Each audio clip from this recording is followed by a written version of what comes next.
में जिस सोच के साथ काम किया बहुत बेहतर और बिहार के लिए तो बहुत ज्यादा उपयोगी।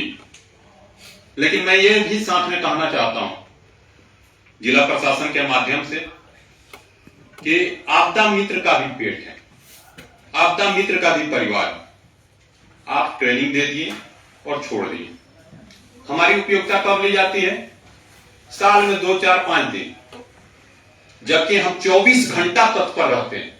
हमारे बहुत सारे आपदा मित्र हैं जो कि आप ट्रैफिक जाम रहता है छुड़ाते हुए दिख जाएंगे। बहुत ऐसी रिकॉर्ड है जो कि जिला प्रशासन तक नहीं पहुंचती है। कितने लोग डूबते हैं, मरते हैं, उनको हम लोग बचाते हैं, उसका कोई डाटा नहीं है जिला प्रशासन के पास। इसकी एक ही कमजोरी है कि ना तो प्रखंड लेवल पर मामला, मतलब अंचल लेवल पर मामला जाता है, और ना अंचल से जिला तक रिपोर्ट होती है। अगर अंचल तक जाता भी है रिपोर्ट तो वो जिला तक रिपोर्ट नहीं आती है। कुछ उदाहरण है, मैं खुद वहां रहा हूं लोगों को बचाने के लिए, और लोगों को बचाया गया, कुछ बॉडियां भी निकाली है हमने, लेकिन उसकी कोई रिपोर्ट जिला में नहीं आई है। ऐसे में हमारे हौसले को बढ़ाने के लिए ना तो किसी तरह का सम्मान की व्यवस्था होती है, ना जिला प्रशासन। आज पहली बार है कि मैं कह रहा हूं सामने कि 3 साल में ये पहली बैठक है जो कि केंद्र सरकार के माध्यम से आज हम लोग यहाँ जुटे हैं। हम लोग आपस में बैठक करते हैं वो अलग चीज है, लेकिन प्रशासनिक तौर पे आज ये पहली बैठक है। और मैं सभी से अपील भी किया था कि यहाँ के विधि व्यवस्था के साथ आप लोग बैठेंगे और यहाँ के सारे अधिकारियों का नियम मानेंगे, आप लोग माने, उसके लिए बहुत बहुत धन्यवाद। अब रह गया कि आगे की बात, हम लोग का भी जीवन है सर। अगर विपदा के समय सिर्फ प्रशासन हमें खोजेगा तो बाकी दिन हम कहां रहेंगे?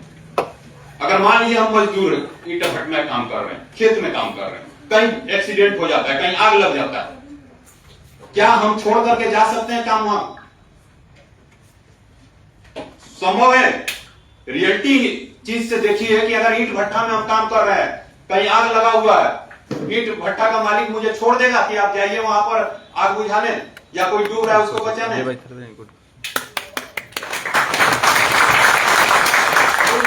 ये जो बात है, इस चीज को प्रशासन भी समझे कि हम अपने पेट के लिए, आज सबसे बड़ी दुर्भाग्य की बात कहूंगा मैं कि आज ये सीवान जिला है, सबसे ज्यादा विदेश से पैसा इस जिले को आता है पूरे इंडिया में। ये गर्व की बात नहीं है कि विदेश का पैसा हम ला रहे हैं, ये हमारे लिए शर्म की बात है कि हमारे बेरोजगार युवा विदेश पलायन कर रहे हैं। हमें शान और गर्व तब होता जब हम यहां पर कमाते और टूरिस्ट बन करके हम किसी प्रदेश में जाते या विदेश में जाते और वहां घूमते, तो यह हमारे लिए गर्व की बात होती। यह सच्चाई किसी से नहीं छुपा है कि आज 500 आपदा मित्र में हमको लगता है कि मोटा मोटी सभी आपदा मित्र हैं जो सीवान में हैं, मतलब सीवान जिले में। अगर आज हमारा 500 आपदा मित्र यहां पर रोजगार रहता या आपदा प्रबंधन प्राधिकरण अगर कुछ ऐसी व्यवस्था की होती जिससे हमारा जीवन यापन चलता, तो आज ये सभागार भी बहुत छोटा पड़ जाता। पूरे 500 आपदा मित्र हैं इस जिले में, एक भी कम नहीं। अब इसको अपनी उपलब्धि माना जाए या अपनी नाकामी माना जाए, मैं चाहूंगा कि जिला प्रशासन विभिन्न तरीके का आपदा प्रबंधन प्राधिकरण और सरकार की योजनाएं आती है जिसमें कि प्रसार प्रसार या बहुत सारे ऐसी स्कीम आती है, फंड भी आता है उसके लिए। तो हम आपदा मित्रों को उस प्रचार प्रसार में लगाया जाए और जो भी मिनिमम, मैं नहीं बहुत ज्यादा की मांग करता हूं, मिनिमम जो भी उनको मानदेय मिल सके वो जिला प्रशासन अपने तरफ से उसकी व्यवस्था करे। संभव हो तो राज्य सरकार के पास हम लोग की रिपोर्ट भेजे कि हाँ ऐसे काम कर रहे हैं। इसके अलावा इसके पहले जो एडीएम सर थे उनके साथ हमारी वार्ता हुई थी कुछ आपदा मित्रों के साथ। मैंने वहां एक सुझाव रखा था कि बड़े बड़े बिल्डिंगे हैं, हॉस्पिटल है, जहां सुरक्षा के दृष्टिकोण से बहुत लापरवाह है, तो हम आपदा मित्रों को जिला प्रशासन एक तरह से नियुक्त करें कि ताकि हम उस बिल्डिंग का जाकर सर्च करें, हॉस्पिटल का सर्च करें। बड़े बड़े बिल्डिंगों में जो है वहां पर अगर आग से बुझाने का इंस्ट्रूमेंट नहीं लगा हुआ है तो उनके ऊपर हम दबाव दें कि आप ये खरीदिए और इसको लगाइए। अगर वो मांग करते हैं तो हमारे माध्यम से उसको वहां लगाया जाए।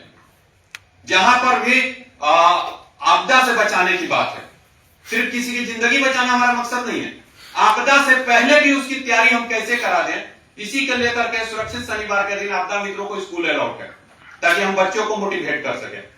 और मैं रिकॉर्ड के साथ कहता हूं, यहां ऑन कैमरा कह रहा हूं सबके सामने, अधिकारी के सामने, कि मैं प्रति शनिवार को विद्यालय में जाकर के बच्चों को मोटिवेट करता हूं और बहुत अच्छे तरीके से। अगर कोई अधिकारी चाहे तो वहां जाकर विजिट करके जांच कर सकते हैं मेरी रिपोर्ट। और हमारे बहुत सारे साथी हैं जो जाते हैं अपने विद्यालय में, और सबसे बड़ी दुर्भाग्य की बात है सर, वहां भी कोई व्यवस्था हमें नहीं है मानदेय की। फिर भी 5 किलो 10 किलोमीटर दूर स्कूल अलाउड है, और वहां जाते हैं ये बच्चे ट्रेनिंग देने के लिए। तो मैं चाहूंगा कि संवेदनशीलता के साथ जिला प्रशासन इस बात को गौर करे, और हम लोग के लिए भी कुछ जैसे भी हो हम लोग को व्यवस्था करें।